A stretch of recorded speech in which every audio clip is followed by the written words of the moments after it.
3. Tujuan pembelajaran. 1. Menjelaskan pengertian, penyebab, dan bentuk-bentuk konflik sosial. 2. Menganalisis dampak serta cara penyelesaian konflik sosial. 3. Menunjukkan sikap toleransi dalam mencegah konflik di masyarakat. Apa yang terlintas di pikiran kalian saat mendengar kata konflik? Pernahkah kalian melihat atau mengalami konflik dalam kehidupan sehari-hari? Pengertian konflik sosial. Menurut Robert M. Lawang, konflik adalah perjuangan untuk memperoleh hal-hal yang langka, seperti nilai, status, kekuasaan, dan sebagainya, dengan tujuan tidak hanya memperoleh keuntungan, tetapi juga untuk menundukkan persaingannya. Konflik terjadi karena benturan kekuatan dan kepentingan antara satu kelompok dan kelompok lain dalam rangka memperebutkan sumber-sumber kemasyarakatan, ekonomi, politik, sosial, dan budaya yang relatif terbatas. Faktor-faktor penyebab konflik sosial. 1. Perbedaan individu. Banyak sekali perbedaan yang tidak terlihat dari setiap individu seperti cara pandang, cara berpikir, dan lainnya. Sebab, dalam menjalani hubungan sosial, seseorang tidak selalu sejalan dengan kelompoknya. Sebagai contoh dalam pembelajaran beberapa peserta didik menyukai pembelajaran berkelompok, namun peserta didik lain lebih senang ketika belajar individual. 2.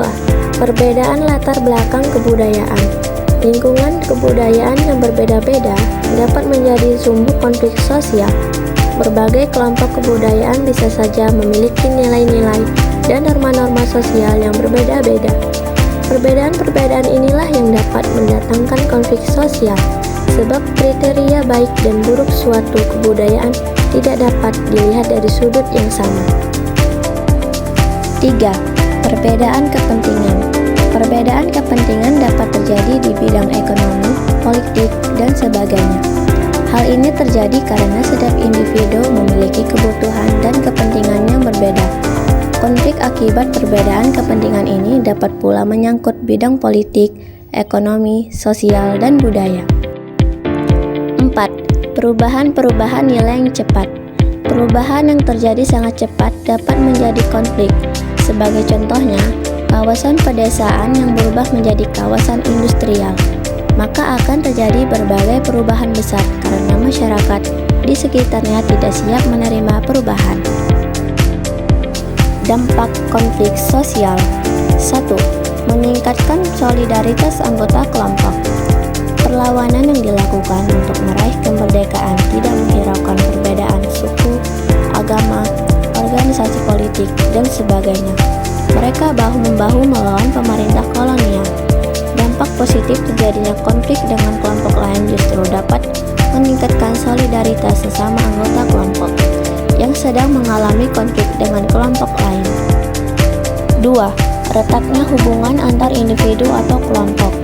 Konflik yang terjadi antar individu atau kelompok dapat menimbulkan keretakan hubungan. Keretakan tersebut dapat terjadi sementara ataupun permanen. Kalian mungkin pernah konflik dengan temanmu yang menyebabkan dalam beberapa waktu tidak terjalin hubungan yang tidak baik.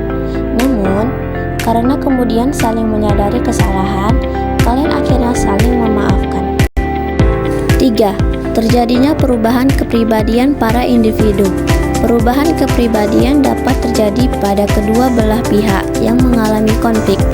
Kedua belah pihak dapat saling menyesuaikan atau justru masing-masing mempertahankan kebenaran yang diyakini.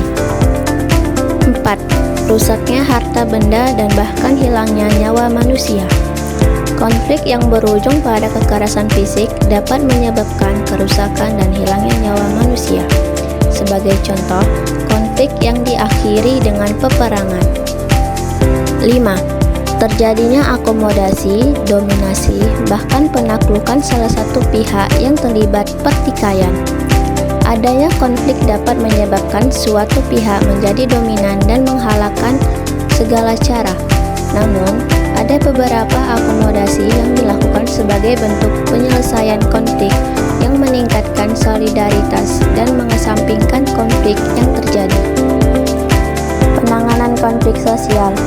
Terdapat 5 cara yang bisa digunakan individu atau kelompok dalam menyelesaikan konflik sosial. 1. Menghindar. Beberapa orang merasa tidak ada manfaatnya melanjutkan konflik. Hal ini mungkin disebabkan bahwa dia tidak yakin akan menang. Dia mengorbankan tujuan pribadi ataupun hubungannya dengan orang lain. Orang ini berusaha menjauhi masalah yang menimbulkan konflik ataupun orang yang bertentangan dengannya. 2. Memaksakan kehendak. Ada individu atau kelompok yang memandang pendapat atau idenya paling benar. Oleh karena itu, dengan segala cara, konflik harus berakhir dengan kemenangan di pihaknya. Dia atau mereka berusaha menguasai lawan dan memaksa mereka agar menerima penyelesaian yang diinginkan.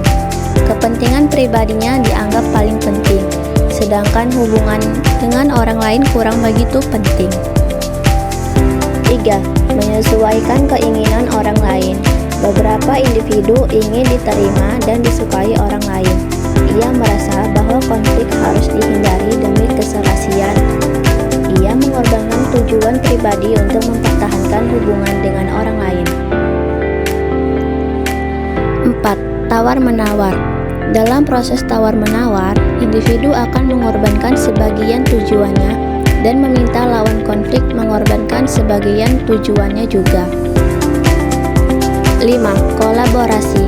Kolaborasi memandang konflik sebagian masalah yang harus diselesaikan. Ia berusaha memulai sesuatu pembicaraan yang dapat mengenali konflik sebagian suatu masalah dan mencari pemecahan yang memuaskan keduanya. Dampak positif konflik sosial. 1. Meningkatkan solidaritas kelompok. Konflik dapat memperkuat ikatan antara anggota kelompok yang sedang menghadapi konflik dengan kelompok lain. Solidaritas ini tumbuh dari kesamaan dalam mempertahankan diri dan nilai-nilai kelompok. 2. Memunculkan individu yang kuat dan tangguh dalam situasi konflik. Anggota kelompok atau individu akan dituntut untuk lebih mengandalkan diri sendiri, sehingga mereka menjadi lebih kuat, terampil dalam menghadapi tantangan, dan tahan uji dalam situasi konflik. 3. Mendorong perubahan sosial dan penyesuaian norma konflik menjadi alat untuk perubahan sosial. Karena mendorong masyarakat untuk mengevaluasi norma-norma lama dan menciptakan norma-norma baru. Konflik juga membantu meninjau ulang dan menyesuaikan hubungan sosial agar sesuai dengan kebutuhan kelompok. 4. Memunculkan kompromi baru. Apabila dua pihak yang berkonflik memiliki kekuatan yang seimbang, konflik dapat mengarah pada munculnya kompromi baru. Kompromi ini bisa menghasilkan solusi yang lebih baik dan kesepakatan yang disepakati bersama. 5. Memperjelas aspek yang belum tuntas. Konflik dapat membuka diskusi dan membantu memperjelas aspek-aspek kehidupan yang sebelumnya belum jelas atau masih belum ditelaah secara tuntas. 6. Mencapai keseimbangan kekuatan. Konflik yang berfungsi sebagai sarana untuk menyeimbangkan kekuatan yang ada dalam masyarakat. Melalui konflik, pihak-pihak yang terlibat dapat memperkuat diri dan mencapai posisi yang lebih seimbang. Dampak negatif konflik sosial. 1. Keretakan hubungan sosial. Konflik merusak harmoni dan menimbulkan jarak antar kelompok atau individu yang bertikai, bahkan menciptakan prasangka buruk. 2. Hilangnya kepercayaan. Konflik bisa memicu rasa takut, permusuhan, dan kurangnya rasa percaya antar anggota masyarakat. 3. Gangguan keamanan dan ketertiban. Konflik dapat mengancam keselamatan jiwa dan harta benda, menimbulkan gangguan lingkungan, serta menciptakan ketidakamanan. 4. Trauma psikologis. Peristiwa konflik dapat meninggalkan trauma psikologis bagi individu yang terlibat atau masyarakat di sekitarnya. Dampak pada individu dan kelompok. 1. Perubahan kepribadian. Individu yang terlibat dalam konflik bisa mengalami perubahan kepribadian menjadi lebih agresif, beringas, dan mudah marah. 2. Hancurnya kesatuan kelompok. Konflik dapat menyebabkan persatuan dominasi kelompok pemenang. Seringkali konflik menciptakan dominasi kelompok yang menang atas kelompok yang kalah. Dampak pada kehidupan sosial dan ekonomi. 1. Kerusakan infrastruktur dan harta benda. Konflik yang berkepanjangan dapat menyebabkan pemajrahan, pengrusakan, dan kerusakan pada harta benda serta infrastruktur. 2.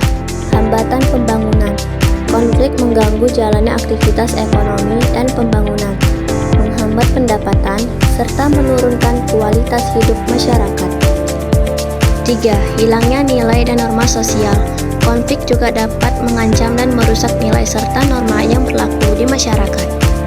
Terima kasih, sampai jumpa di pelajaran berikutnya.